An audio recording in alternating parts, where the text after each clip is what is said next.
Hello guys, आज की इस वीडियो में पढ़ेंगे क्लास 10th की मैथ्स का चैप्टर 1 एक्सरसाइज 1.4 आज हम सॉल्व करेंगे। So let's start the video. पहला क्वेश्चन है, बिना लंबी विभाजन प्रक्रिया किए बताइए कि निम्नलिखित परिमेय संख्याओं के दशमलव प्रसार शांत हैं या अशांत आवर्ती हैं। और पहला क्वेश्चन हमें दिया है 13/3125।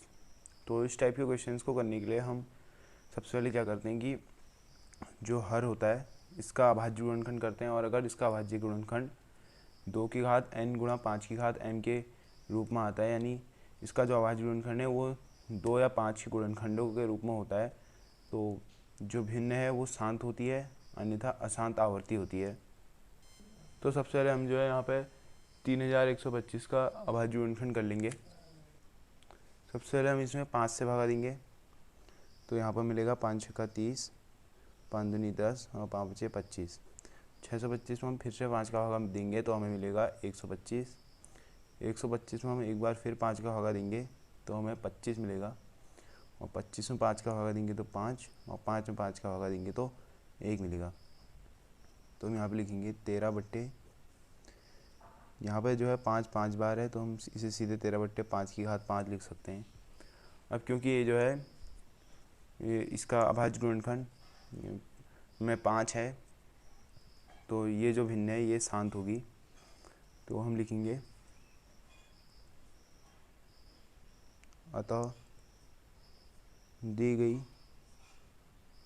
परिमेय संख्या का दशमलव प्रसार शांत है। दूसरा क्वेश्चन करते हैं। दूसरा क्वेश्चन है 17/8। अब क्योंकि आप सभी जानते हैं कि 8 का जो अभाज्य गुणनखंड होता है वो होता है 2 गुणा 2 गुणा 2।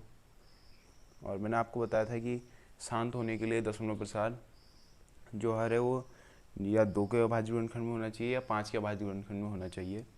यहाँ पे 2 का अभाज्य गुणनखंड में है तो ये भी जो है शांत हो जाएगा। तो हम लिखेंगे अतः दी गई परिमेय संख्या का दशमलव प्रसार शांत है। तीसरा क्वेश्चन है 64/455। तो यहाँ पर हम 455 का जो है सबसे पहले अभाज्य गुणनखंड कर लेंगे। इसमें हम भागा देंगे 5 का, तो हमें मिलेगा 5 9 45, 5 एकम 5। और हम 91 में जो है क्योंकि 2 का भी भागा नहीं जाता, 3 का भी नहीं जाता, 5 का भी नहीं जाता, तो हम 7 का देंगे। 7 का भागा 91 में जाएगा 13 बार, और 13 अभाज्य संख्या होती तो 13 का भागा 13 में एक बार जाएगा। अब आप देख सकते हैं कि मैंने आपको बताया था कि दशमलव प्रसार शांत होने के लिए हर का जो अभाज्य गुणनखंड है वो या तो 2 और 5 के अभाज्य गुणनखंड में होना चाहिए, या सिर्फ 2 के अभाज्य गुणनखंड के रूप में होना चाहिए, या 5 के अभाज्य गुणनखंड के रूप में होना चाहिए। और आप यहाँ पे देख सकते हैं कि यहाँ पे 5 के अलावा 7 और 13 भी हैं इसके अभाज्य गुणनखंड में। तो जो दी गई हमें ये परिमेय संख्या है 64/455, ये जो है एक अनुवसानी आवर्ती संख्या होगी। तो यहाँ पर लिखेंगे 64/5 गुणा 7 गुणा 13। तो इसका यहाँ पर लिख देंगे हम अनुवसानी आवर्ती। तो चौथा क्वेश्चन है 15/1600। तो यहाँ पे हम 1600 का अभाज्य गुणनखंड कर लेते हैं। सबसे पहले इसमें हम 2 का भागा देंगे तो हमें मिलेगा 800, फिर 2 का भागा देंगे तो मिलेगा 400। इसमें अभी और जाएगा 2 का भागा, हमें मिलेगा 200। 2 का भागा देंगे मिलेगा 100, एक बार फिर 2 का भागा देंगे तो हमें मिलेगा 50। 2 का भागा देंगे तो मिलेगा हमें 25, और 25 में हम 5 का भागा देंगे 5, और 5 में 5 का भागा देंगे 1। तो यहाँ पे ये हो जाएगा 2 की घात 6 गुणा 5 की घात 2, 15/2 की घात 6 गुणा 5 की घात 2।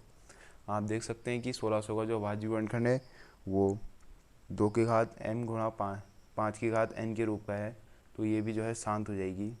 तो हम यहाँ पे लिख देंगे कि ये भी जो है शांत है ये संख्या भी। तो पाँचवें क्वेश्चन की ओर बढ़ते हैं। पाँचवा क्वेश्चन है 343। यहाँ पर हम 343 का अभाज्य गुणनखंड कर लेंगे, क्योंकि 343 में जो है किसी का भी भागा नहीं जाता, सिर्फ 7 का। हम इसमें 7 का भागा देंगे तो हमें मिलेगा 7 चौको 28, यहाँ पर हो जाएगा 6 और 7 नाम 63, और 49 में 7 का भागा देंगे तो हमें मिलेगा 7। 7 अभाज्य संख्या है तो इसमें 7 का ही भागा देके हमें 1 मिलेगा, तो ये हो जाएगा 29/300, क्योंकि यहाँ पे इसके अभाज्य गुणनखंड में, हर के अभाज्य गुणनखंड में 2 की घात n गुणा 5 की घात m के रूप का नहीं है, तो ये भी जो है अनुसानी आवर्ती होगा। तो यहाँ पर हम लिख लेंगे अनुसानी आवर्ती। तो छठा क्वेश्चन है, बड़ा ही इजी क्वेश्चन है, 23/2 की घात 3 गुणा 5 की घात 2। मैंने आपको बताया है कि हर का जो अभाज्य गुणनखंड है वो 2 की घात m गुणा 5 की घात n के रूप का होना चाहिए, और यहाँ पे हमें सेम वही कंडीशन बनी बनाई मिल रही है, तो हम सीधे सामने लिख देंगे शांत। सातवां क्वेश्चन है 129/2 की घात 2 गुणा 5 की घात 7 गुणा 7 की घात 5। अब आप देख सकते हैं कि हर में जो है 2 और 5 के गुणनखंड के अलावा 7 का भी गुणनखंड है, तो ये भी अनुसानी आवर्ती हो जाएगा, अनुसानी आवर्ती। आठवां क्वेश्चन करते हैं। आठवां क्वेश्चन है 6/15। अब क्योंकि ये अभी पूर्ण रूप से परिमेय संख्या नहीं है, हमें इसे काटेंगे, हम सरल कर लेंगे, तो ये जो है 3 से कट जाएगी, 3 दूनी 6, 3 बजे 15, ये हो गई 2/5। इसका अभाज्य गुणनखंड में 5 का अभाज्य गुणनखंड 5 गुणा 1 होता है, तो यानी कि इसके हर में 5 आ रहा है, तो ये भी जो है शांत हो जाएगा। नौवां क्वेश्चन करते हैं। नौवां क्वेश्चन है 35/50। अब यहाँ पे जो है हम 50 का अभाज्य गुणनखंड होता है 2 गुणा 5 गुणा 5, क्योंकि 50 का अभाज्य गुणनखंड 2 की घात n गुणा 5 की घात m के रूप का है, तो ये भी शांत हो जाएगा। और इसी तरह से हम करते हैं लास्ट क्वेश्चन, जो कि है हमारा 10वां। 10वां क्वेश्चन है 77/210। तो इसके लिए हम 210 का सबसे पहले यहाँ पे साइड में अभाज्य गुणनखंड कर लेते हैं। सबसे पहले हम इसमें 2 से भागा देंगे, तो ये हो जाएगा हमारा 105। तो ये हो जाएगा हमारा 105। 105 में हम 2 का भागा नहीं जाएगा तो 3 का देंगे, 3 3 9 और 3 पंजे 15। 35 में देंगे 5 का भागा तो हमें मिलेगा 7, और 7 में 7 का भागा 1। और इसका जो अभाज्य गुणनखंड हो जाएगा इस तरह से, वो होगा 2 गुणा 3 गुणा 5 गुणा 7, क्योंकि इसके अभाज्य गुणनखंड में 2 और 5 के अलावा 2 संख्याएं और है 3 और 7, तो ये भी जो है अनुसानी आवर्ती हो जाएगा।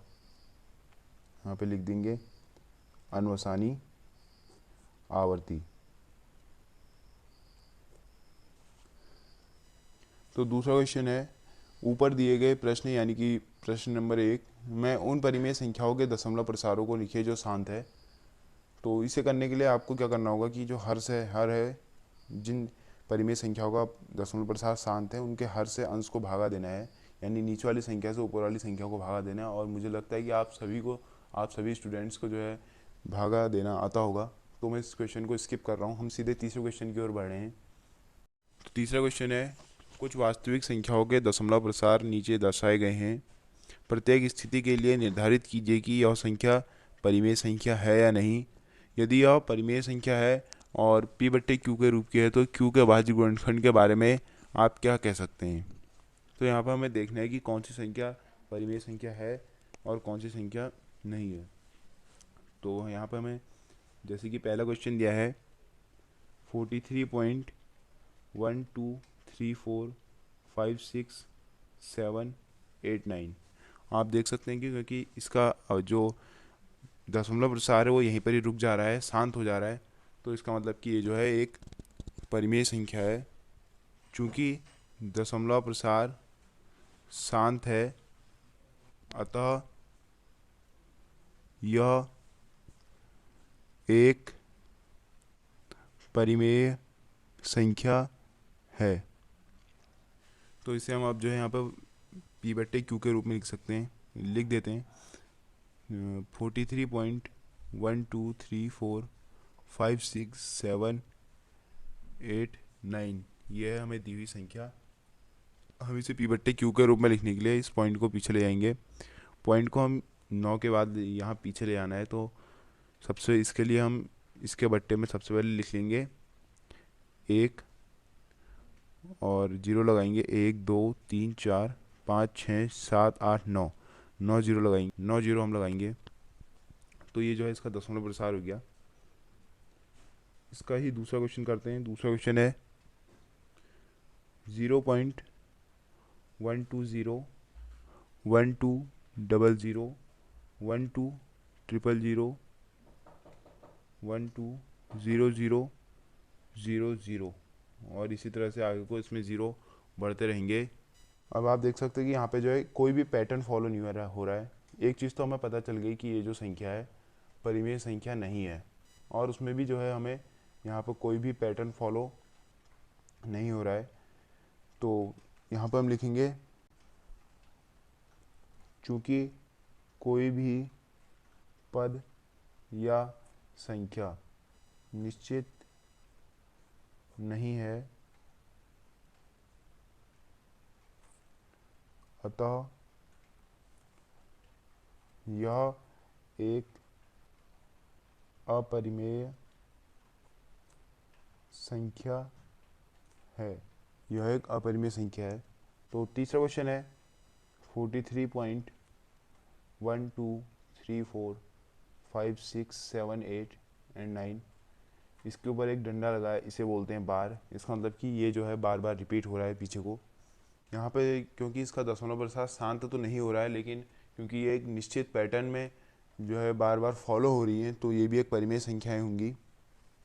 तो लिखेंगे चूँकि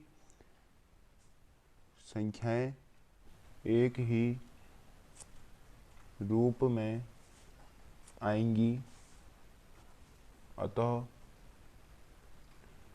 यह एक परिमेय संख्या है। यह एक परिमेय संख्या है, और इसे भी हम P/Q के रूप में लिख लेंगे। सबसे पहले हम लिख लेंगे 43.123456789 और इधर से पॉइंट पीछे ले जाएंगे, तो यहाँ पे नीचे एक के पीछे लग जाएंगे 9 0, और ये जो है हमारा आंसर हो जाएगा। तो आज की इस वीडियो में इतना ही। हमने जो है एक्सरसाइज 1.4 पूरी यहाँ पे कंप्लीट कर ली है। अगर आप हमारी एक्सरसाइज 1.1, 1.2 और 1.3 की वीडियोस देखना चाहते हैं तो उनका लिंक ऊपर आई कार्ड और नीचे डिस्क्रिप्शन में आपको मिल जाएगा।